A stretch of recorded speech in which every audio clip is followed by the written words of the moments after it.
Hello friends, welcome to 3D CAD/CAM। 3D CAD/CAM চ্যানেলে এই ভিডিওতে আমরা এখন অটোক্যাড 3D মডেলিং এর পলিসলিড টুল বা পলিসলিড ফিচার সম্পর্কে জানবো। শুরুতেই বলি বন্ধুরা, তোমরা যারা সিভিল ইঞ্জিনিয়ারিং নিয়ে পড়াশোনা করছো তাদের জন্য এই টুলটি অত্যন্ত গুরুত্বপূর্ণ একটা টুল। তো চলো শুরু করছি। এখানে দেখো, এই যে প্রেস পুল ছিল, প্রেস পুলের আগে একটা অপশান রয়েছে পলিসলিড, এটাকে ক্লিক করলাম। করার পর এবার বলছে স্পেসিফাই ফার্স্ট পয়েন্ট বা স্টার্ট পয়েন্ট, আর এখানে একটা, দুটো, তিনটে, চারটে অপশান রয়েছে, অবজেক্ট, হাইট, উইথ এবং জাস্টিফাই। তো প্রথমে ফার্স্ট পয়েন্ট চুজ করলাম, দেখো লাইনের মতো ক্রিয়েট হচ্ছে। তারপর সেকেন্ড চয়েস, সেকেন্ড পয়েন্টে দিলাম ধরো 80 mm, এন্টার। থার্ড পয়েন্ট এদিকে নর্মাল ক্রিয়েট করছি জাস্ট বোঝানোর জন্য, ব্যাস, এন্টার। এবার আমরা আইসোমেট্রিক ভিউ যাব। এখানে দেখো আমরা লাইন, মনে হচ্ছিল লাইন ক্রিয়েট করছি, কিন্তু এখানে দেওয়াল ক্রিয়েট হয়ে গেছে এবং প্রত্যেকটা 3D।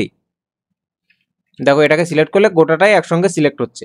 তো এটাই যদি আমরা নর্মাল ওয়েতে এক্সট্রুড করে করতে যেতাম তাহলে অনেক টাইম লেগে যেত, তো আমাদের সময়ও বাঁচলো এবং 3Dও ক্রিয়েট হয়ে গেল। তো যখন সিভিল ইঞ্জিনিয়ারিং স্টুডেন্টরা কোনো বিল্ডিংয়ের ডিজাইন করবে তখন এই ফিচারটা ব্যবহার করতে পারবে। এবার আসি, প্রথমে যে অপশানগুলো আসছিল সেই অপশানগুলো ব্যবহার কিভাবে করব। তো এটার দেখো একটা থিকনেস রয়েছে এবং একটা হাইট রয়েছে। সেই হাইট এবং থিকনেস চেঞ্জ করার জন্য প্রথমে অপশানটা আসছিল, তো এটাকে ডিলিট করে দিচ্ছি। আবার টপ ভিউ গেলাম, পলিসলিড। এবার আমরা ফার্স্ট পয়েন্ট সিলেক্ট না করে প্রথমে হাইট এবং উইথ এগুলো চেঞ্জ করে নেব। তো হাইট কত রয়েছে, ডিফল্ট 50 রয়েছে, এটাকে আমরা 55 করছি জাস্ট চেঞ্জ করে দেখানোর জন্য, এন্টার। এবার উইথ, থিকনেস কত ছিল ওয়ালের, 2 mm, এটাকে 3 mm করছি, এন্টার, ব্যাস। এবার ফার্স্ট পয়েন্ট চুজ করছি, স্টার্ট পয়েন্ট, ব্যাস। এভাবে আমরা যে কোনো টাইপের ওয়াল ক্রিয়েট করতে পারি, জাস্ট থিকনেস এবং হাইট বলতে হবে, এন্টার। দেখো ওয়াল ক্রিয়েট হয়ে গেছে। এবার আরও একটা উপায় আছে, প্রথমে যে অপশান ছিল অবজেক্ট, তার জন্য সেকেন্ড অপশান ব্যবহার করবো এবার। এই জন্য প্রয়োজন লাইন বা 2D প্রোফাইল। দেখো এই লাইন ক্রিয়েট করলাম বিভিন্ন অ্যাঙ্গেলে, ব্যাস। এবার এই লাইনগুলোকে জয়েন করে নিতে হবে, যদি আমরা জয়েন না করি তাহলে সিঙ্গেল সিঙ্গেল লাইন সিলেক্ট হবে। তো যে এন্টার, ব্যাস, লাইন জয়েন হয়ে গেছে। এবার জয়েন ছাড়াও লাইন রাখছি, দেখো সেটার কি ডিফারেন্স আছে সেটা বোঝানোর জন্য এখানে এই 3টে লাইন করলাম জয়েন ছাড়া, ব্যাস। এবার ভিউ চেঞ্জ করে নিচ্ছি, পলিসলিড সিলেক্ট করলাম। এবার সিলেক্ট অবজেক্ট, এখানে অবজেক্ট রয়েছে, তো অবজেক্টে ক্লিক করলাম।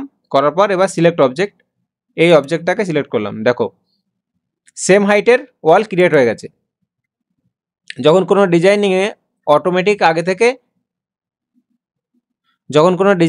আগে থেকে 2D প্রোফাইল থাকবে, তখন সেটাকে ওয়ালে কনভার্ট করার জন্য আমরা এই অবজেক্টের অপশানটা চুজ করব।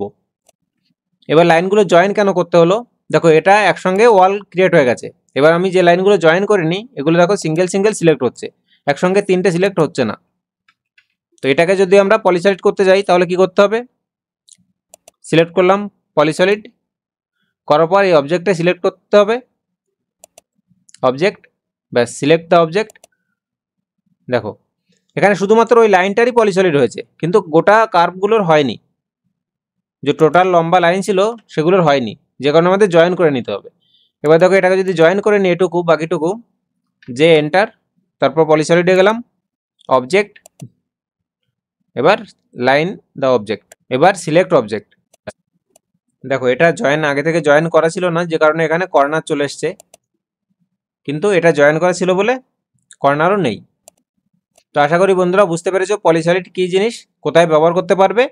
আর তারপরে যদি কারো কোনো ডাউট থাকে কমেন্ট করে অবশ্যই জানাবে, আমি চেষ্টা করব সলিউশন বার করার। ধন্যবাদ শেষ পর্যন্ত সাথে থাকার জন্য।